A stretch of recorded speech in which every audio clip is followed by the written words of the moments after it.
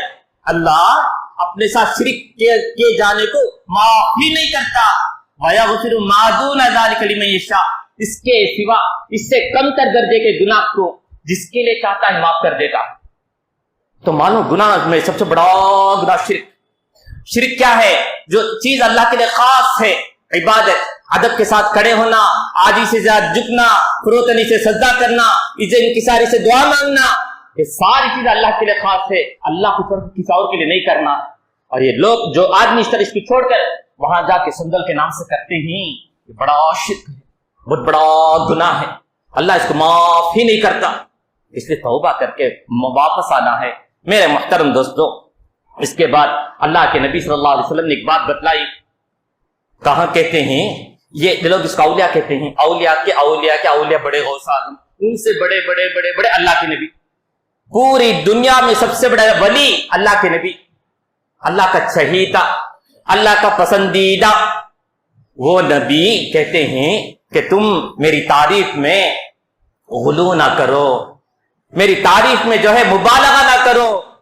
مبالغہ کرتے ہوئے اللہ کے نبی کو اللہ کے نبی جو چاہے کر دیں گے، ہم کو اللہ سے لڑ کر ہم کو جنت میں بھیج دیں گے، ایسا مت کہو۔